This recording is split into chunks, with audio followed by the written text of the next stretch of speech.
Hi and welcome back to my channel. Just a quick look around at all the radios. They're really taking over. Okay, there's the JVC stereo system, and there are radios lurking everywhere in here. Some of them is quite basic, like the one we've just seen. Some of them really quite spectacular, like this one, which is probably the best radio I've got. That's not a radio, that's my oscillator. There's my ham radio. Again, it's vintage, about 40 years old now. It's a FT290, 2 meters rig there, multi-mode. And there's a 77s handset, TH41E. There's the power supplies, there's various other bits down there. But we'll carry on looking at radios. Well, that's a record player, but there's another radio. This is quite an unusual one. A Fairhaven RD500, which I think are probably quite rare. Made in England. And that covers a huge frequency range from really low to gigahertz, but obviously you'd have to have the right antenna for it. I tend to use that if I want to play around on VHF bands, things like aircraft band and all that. It covers all that, so yeah, that's quite fun to play with, but it's a bit counterintuitive how it works, and it was designed to work with computers up about 30 years ago. But I just use it standalone. A TV there, but another radio. Of course, the famous Roberts R707. And then swing around quickly.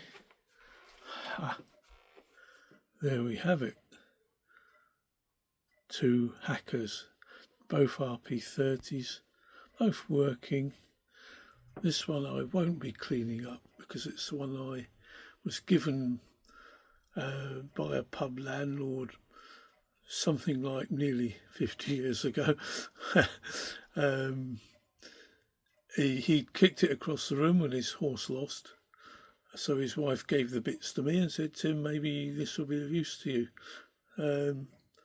Well, I got it to go, then it stopped working, and it was years later that I found out that was because of the AF117 transistors in it, which is, it's now got the Russian ones in it. But it does work, and there's a power supply that I built for them, which gives you 18 volts or thereabouts to drive these. And as we swing round to yet more radios, well, up there there's a Sony, and behind it there's a cheap the type of radio that you can get these days from something like a supermarket or something like that, you know, the really cheap ones. There is a Rad 20, Fidelity Rad 20. Not the first one I got, that was the second one I got.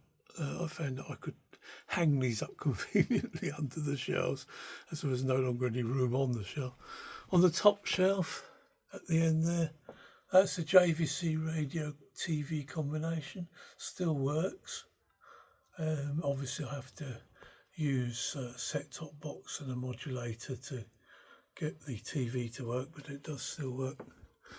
And then we come down here, Roberts again, and this small one, which is a Sony, but the original front piece was missing, so I stuck this on.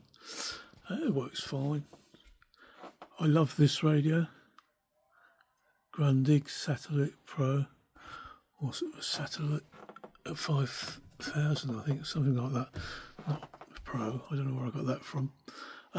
This one, a pure DAB, which I think originally had been adapted to work with the newer DAB frequencies, but it stopped working on those. It just works on the old ones. So it's a limited use now, but it's a nice sound to it. And that concludes pretty much the radios that are on show in here. But yeah, I didn't go over these, did I? There's always some more.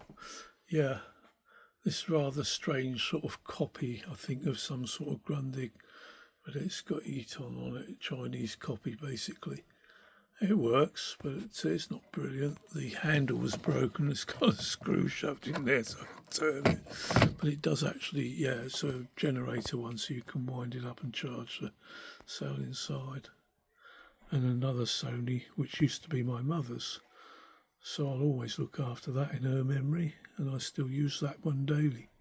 And this one, because of the damage there, I'm fairly certain was the one I originally had years ago, and I bought back on eBay not so long ago.